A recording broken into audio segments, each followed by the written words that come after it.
That's the only possible takeaway from the ongoing back and forth between Sens.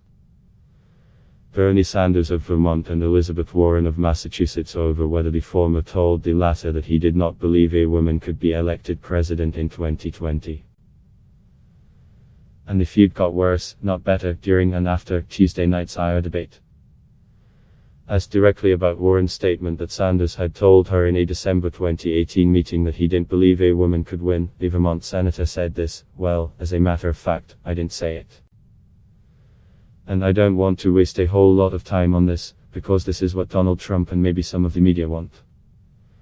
Anybody who knows me knows that it's incomprehensible that I would think that a woman cannot be president of the United States."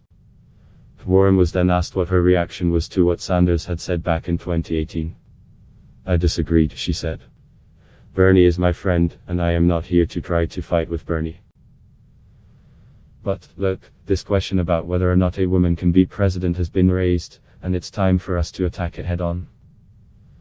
And that was it until the end of the debate. Sanders and Warren approached one another and he stuck out his hand. She did not shake it. What followed was a brief but clearly uncomfortable conversation.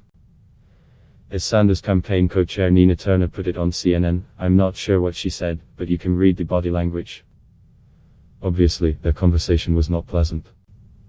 Yeah. Watch it for yourself. Then the fight turned to social media. As of Wednesday morning, the hashtag #NeverWarren was trending as Bernie allies took to Twitter to attack the Massachusetts senator as a lying snake. Not kidding, snake emojis were everywhere in the anti-Warren tweets.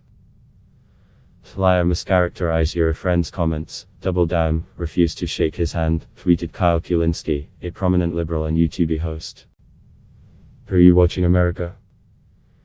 tweeted liberal activist and Sanders supporter Sean King. When Bernie Sanders beat a Republican to win his congressional seat 29 years ago, Elizabeth Warren was still a Republican. One reason she never lost to a Republican is that she was a Republican for the first 47 years of her life. On the other side of the argument, Third-Way Senior Vice President Lenny Erickson tweeted this of the Sanders-Warren handshake that wasn't, that moment when the dude who called himself a feminist on his profile shows his true colors on date 5. You hate to see it. There are real consequences to all of these raw feelings. Sanders and Warren are the two most prominent liberals in the race, and for either one of them to beat former Vice President Joe Biden for the Democratic nomination this year, they will need the near-united support of the left.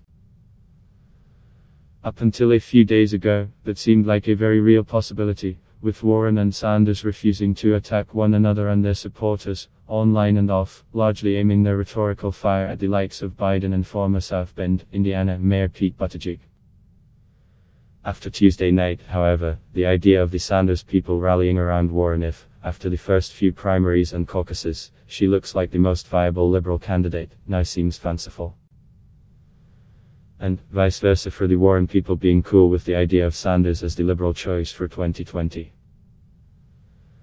And that is true no matter what the two principals say, or don't say, about that now famous December 2018 meeting and / the no handshake moment in Tuesday night's debate.